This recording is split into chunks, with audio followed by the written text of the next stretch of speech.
The winter of 1943. The Battle of the Atlantic was bleeding the Allies dry.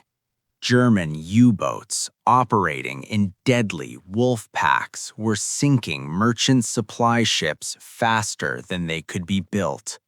Britain was slowly being starved into submission, but deep within the secretive halls of German naval intelligence, an even greater nightmare was taking shape. In the frantic, smoke-filled rooms of Bletchley Park, British codebreakers intercepted a highly unusual transmission. It wasn't encrypted using standard naval enigma. It was a localized, high-priority broadcast from a facility in occupied Norway. It took 3 weeks of relentless work to decipher just 2 words: Project Jörmungandr, the Midgard Serpent. Intelligence soon revealed the terrifying truth. Jörmungandr was not a standard submarine. It was a massive experimental U-boat coated in a radar-absorbing synthetic rubber, equipped with acoustic homing torpedoes.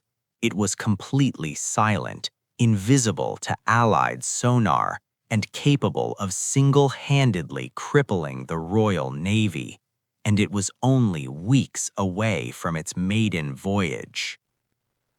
Winston Churchill summoned his top military advisors to the underground cabinet war rooms. An airstrike was impossible. The submarine was housed inside a reinforced concrete bunker built directly into the granite cliffs of a Norwegian fjord. Churchill slammed his fist on the table. The vessel had to be destroyed from the inside. Operation Leviathan was greenlit. This was a suicide mission. The military turned to the Special Operations Extension, the SOE. They assembled a 6-man team of elite saboteurs led by Major Arthur Sterling, a hardened veteran of the North African campaign. They were given no uniform, no official identification, and no promise of rescue. If captured, they would be executed as spies. Insertion by air was too risky. The team would be delivered to the target by a modified British submarine, the HMS Trident. For 5 days, the men sat in the cramped, suffocating steel tube as it navigated the treacherous, mine-filled waters of the North Sea. The tension in the air was thick enough to cut with a combat knife. On a moonless night in December, the Trident surfaced just enough to open its forward hatch. The temperature of the air was 20 degrees below zero. The water was near freezing. The 6 commandos slipped silently into the pitch-black water in 2 inflatable rubber dinghies, paddling toward the jagged silhouette of the Norwegian coastline. They landed at the base of a sheer 300-foot cliff. The German High Command considered this cliff impassable and had left it relatively unguarded. For 2 grueling hours, the team scaled the freezing, slippery granite in absolute silence. One slipped grip, one loose rock meant certain death in the freezing depths below. As they reached the summit, a fierce Arctic blizzard rolled in. Visibility dropped to near zero. It was a stroke of incredible luck. The howling wind muffled the sound of their footsteps, and the blinding snow hid them from the sweeping searchlights of the bunker's perimeter defenses. They moved like phantoms through the whiteout. Crawling through the snow, Major Sterling peered through his binoculars. The facility was a fortress of concrete and steel, heavily guarded by SS patrols and vicious attack dogs. They couldn't go through the main blast doors. Their only way in was a massive industrial ventilation shaft located on the roof of the bunker. Safecracker and engineer Sergeant Miller carefully cut through the heavy iron grate of the ventilation shaft. One by one, the team rappelled down into the dark, echoing metal throat of the facility. The air grew warm and smelled of diesel fuel, ozone, and impending violence. Through the grate at the bottom of the shaft, they looked down into the massive dry dock. There it was, Project Jörmungandr. It was a sleek, black Leviathan of steel, monstrous in its proportions. Swarms of engineers and mechanics were working frantically across its hull. The commandos had found the beast in its lair. Timing their movements with the deafening roar of the overhead cranes, the team slipped out of the ventilation system and onto the shadowy catwalks above the submarine. They moved with lethal precision, silently neutralizing 2 patrolling guards and dragging their bodies into the darkness. Sterling and Miller descended to the dry dock floor, hiding in the shadows of the massive scaffolding.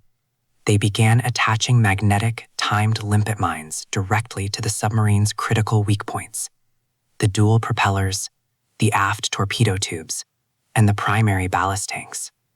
They set the chemical timers for exactly 30 minutes. They were almost done when fate intervened. A heavy wrench slipped from the hands of a German mechanic on the deck above, clattering loudly against the steel hull and dropping straight toward Miller. Miller dodged it, but the sudden movement caught the eye of a guard standing on the gantry. Halt. The German command echoed through the cavernous dry dock. Before the guard could raise his rifle, Sterling fired a single silent shot, dropping him instantly. But it was too late. Another engineer had seen the commandos. He lunged for a red emergency button on the wall. The shrill, deafening wail of the facility's alarm system shattered the night. The dry dock erupted into chaos. Red emergency lights bathed the submarine in a bloody glow. Heavy machine gun fire rained down from the catwalks, pinning the commandos behind steel crates. Sparks flew as bullets ricocheted off the hull of Jörmungandr. The stealth mission had instantly become a desperate fight for survival. Amidst the hail of bullets, Miller checked his remote detonator for the primary charge on the warhead bay. His blood ran cold. The indicator light was dead. A stray bullet had grazed the wiring box. The timer was stopped. The primary explosives wouldn't detonate unless someone manually engaged the chemical fuse. Go! Get to the extraction point! Miller roared over the gunfire, shoving Sterling toward the exit. I have to do this manually. Sterling hesitated for a fraction of a second, the agonizing weight of command crashing down on him. But he knew Miller was right. He grabbed the remaining men and fought their way toward the sea doors. Sterling and the 3 remaining commandos shot their way through the maintenance corridors, leaving a trail of empty brass and fallen enemies. They reached the secondary floodgates just as German reinforcements began swarming the upper levels. They blew the lock on the maintenance hatch and spilled out onto the rocky shoreline. Back inside the dry dock, bleeding from a shoulder wound, Miller crawled to the primary charge. He looked up at the terrifying black hull of the submarine, smiled grimly, and pulled the manual fuse. A massive, earth-shattering explosion ripped through the bunker. The shockwave blew the steel sea doors entirely off their hinges. The explosion threw Stirling and his men into the freezing, churning waters of the fjord. They plunged deep below the surface, escaping the fireball that rolled out of the shattered bunker. Debris rained down around them like deadly hail. The Midgard Serpent was broken, burning and sinking into the dark water. Gasping for air in the freezing waves, the 4 survivors activated their distress beacons. Out of the darkness, the black conning tower of the HMS Trident broke the surface of the water, a silent guardian arriving just in time. The sailors hauled the freezing, exhausted commandos aboard before German patrol boats could reach the bay. Operation Leviathan was a complete success, though it would never appear in the headlines. The British government denied the explosion, and the German High Command buried the failure of their Wunderwaffe. Sergeant Miller received no public medals, no grand funeral.